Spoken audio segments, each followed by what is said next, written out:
السلام عليكم ورحمة الله وبركاته. صاحب يالوحن مقال كان إذن كل وداقيا دعوة عجيبة أو دعوة وقتي أمير كمؤمنين تا عمر بن الخطاب رضي الله عنه. بل سإنت عن دعوة أوجد قلين عن سكوبا أضل مرنو يوها عمر بن الخطاب محانا لو حسوستا. عمر بن الخطاب وحو جيدا قريش قارهان رير بنو عدي وحو دشي 13 سنة كديب سنة كي مروديغا عام الفيل ميلاديغana ay ku beegnayd 584 wuxuuna ku dhashay magaalada Makka. Umar bin Khattab wuxuu islaamay sanadkii 6 ee nabinimada. Wuxuu ahaa geesi aad u xoog badan, aadna u awood badan, muslimiintana u diirnaha, dadka dulmanna u gargaara. Umar bin Khattab radiyallahu anhu wuxuu noqday madaxweynaha khilaafada ama dawladda islaamka kadib dhimashadii Abu Bakr as-Siddiq radiyallahu anhu. عمر بن الخطاب واجي وهاي أمير المؤمنين تا وحو أساسي بيت المال كمسلمين تا وحو سمي نظام كمحكمة دا انتا إيو عدالة دا كالندر هجرية دا اسكسو أرورين تا قرآن كريم كأساس كمقالوين عصب سيدا كوفا سمين تا قلالك إيو ديوانا دا مهم كا إيو سمين تا نظام سيلا حساب تاميتو فان إلهي فضلقيس خلافة دي عمر waxa ay muslimiintu furteen Masar, Iran, Iraq, Sham illa iyo Qudus. Isku soo duuduube Umar radiyallahu anhu waxa inta badan lagu xasuustaa inuu ahaa xaq u dir alla ka cabsi badan. Dawladdiisana waxa muslimiinta iyo gaaladaba ay ku xasuustaan oo ay ka barteen hoggaan wanaag iyo cadaalad loo dhan yahay. dhacdada ama qisada aan idin la wadaagayo waxay kamid tahay dhacdooyinkii aadka loola dhacay ee ka tarjumayay cadaaladda Umar bin Khattab amirka mu'miniinta radiyallahu anhu ee bal aan hore u galno. saaxiibayaal dhacdadan ayaa ka dhacday dalka Masar oo kamid ahaa wadamadii ugu dambeeyay ee waqtiga Umar bin Khattab dawladdiisii la furtay, waxaana waali ama gobol tooro ka ahay wadanka Masar saxaabiga lagu magacaabi jiray Amr bin Aas.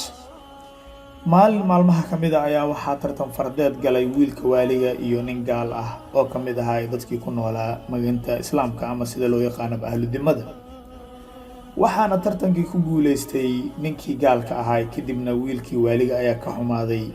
wiilkaas oo loo magacaabi jiray Maxamed bin Amr bin Aas wuxuuna garaacay ninkii gaalka ahaa isagoo ku leh waxaan nahay ubadkii dadkii karaamaysnaa, ama isagoo leh ana ibnul akramin oo hadalkiisa laga dareemay adoonsi iyo yasid.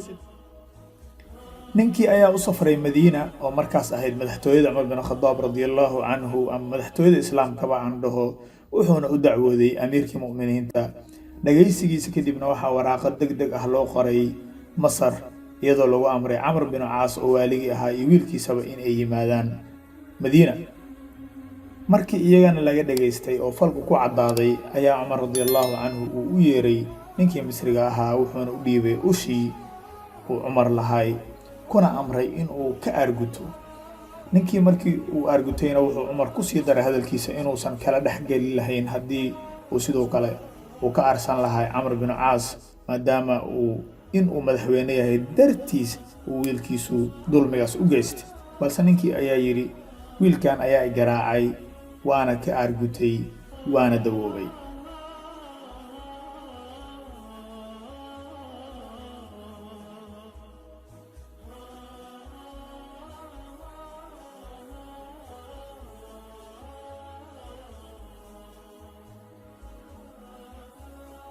markaas ayuu Umar ku yiri Amr bin Aas qoraahdii caanka ahayd mata istacbadtumun naas وقد ولدتهم أمهاتهم أحرارا. ومعنهيدو yahay goorma ayaad bilowdeen in aad dadka adoonsataan iyadoo hooyooyinkoodu ay dhaleen iyagoo xur ah. dhacdadaas ayaa fajac ku wada noqotay dunida oo idil, waxaana ay noqotay hadal taariikhda galay ilaa iyo haddana ku qoran charterka qaramada midoobay. waa qoraahdii ahayd goorma ayaad bilowdeen inaad dadka adoonsataan iyadoo hooyooyinkoodu ay dhaleen iyagoo xur ah. waxaana muuqaalkan kusoo khatimayaa saaxiibadeyda qiimiga leh hadalkii uu yiri ninkii wafdiga ahaa ee soo booqday Umar bin Khattab ama magaalada Madiina ba kadib yiri awi amiirkiini ama kaagna ku noqoto in loo geeyo cumar bin khadaab oo geed iska hoos jiifa keligiis, kadibna yidhi qoraahdii caanka ahayd xakamta facdalta wanimta, oo micnaheedu yahay waad maamushay waana cadaalad fashay kadibna waad iska seexatay.